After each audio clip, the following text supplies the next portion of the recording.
গ্রামের নাম ছিল শালিকডাঙ্গা। ছোট্ট শান্ত একটা গ্রাম, কাঁচা রাস্তা, ধানক্ষেত, আর বিকেলের শেষে মসজিদের আজানের সুরে ভরে উঠত চারপাশ। এই গ্রামেই থাকত বিলাল। মধ্যবিত্ত নয়, গরিব ঘরের এক ছেলে। বাবা ছিলেন দিনমজুর, মা গৃহিণী। অভাব ছিল নিত্যসঙ্গী, কিন্তু সম্মান আর সততা ছিল তাদের সবচেয়ে বড় সম্পদ। বিলাল ছোটবেলা থেকেই পরিশ্রমী। পড়াশোনায় খুব বেশি দূর যেতে পারেনি, কিন্তু মানুষের সাথে ব্যবহার ছিল অসাধারণ।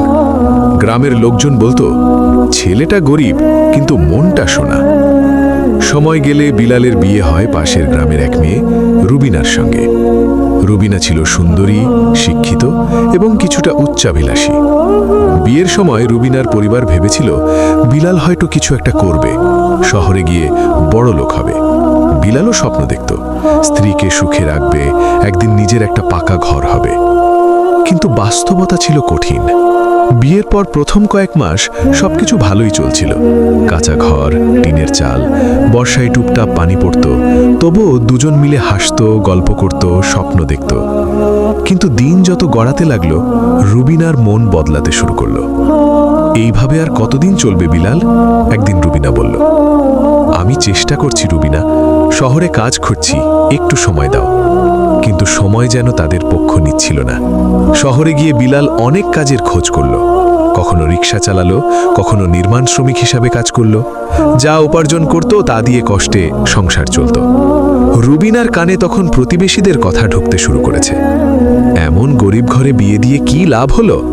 মেয়েটা তো আরো ভালো ঘরে যেতে পারত। ধীরে ধীরে রুবিনার আচরণ বদলে গেল।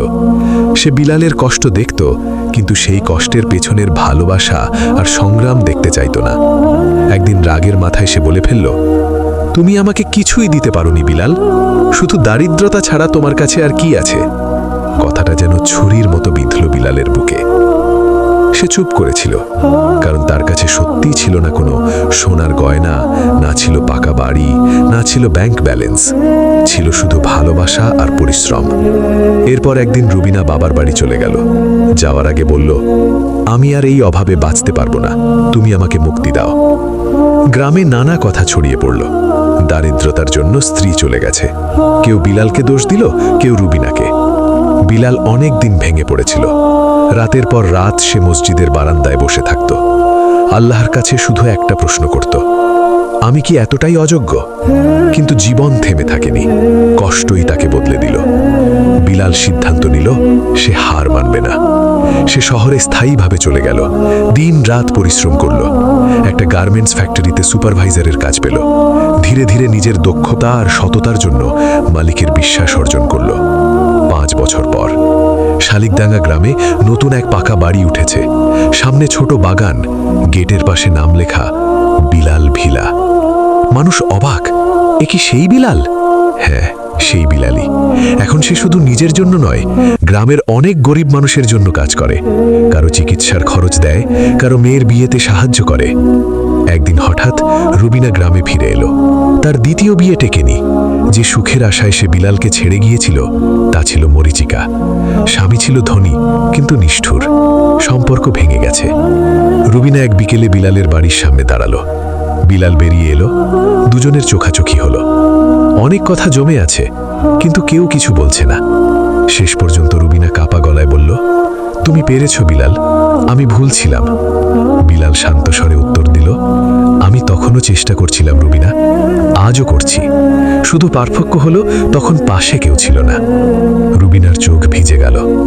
বিলাল তাকে দোষ দিল না, অপমানও করল না, শুধু বলল, দারিদ্রতা লজ্জার নয়, লজ্জা হলো বিশ্বাস না রাখা।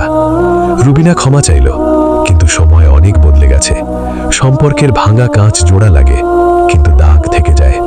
বিলাল তাকে সম্মান দিয়ে বিদায় দিল। নিজের জীবনে সে আরেকটি সিদ্ধান্ত নিয়েছে। সে আবার বিয়ে করবে কিনা তা ভবিষ্যৎ বলবে, কিন্তু সে আর কখনো নিজের দারিদ্রতাকে অভিশাপ মনে করবে না।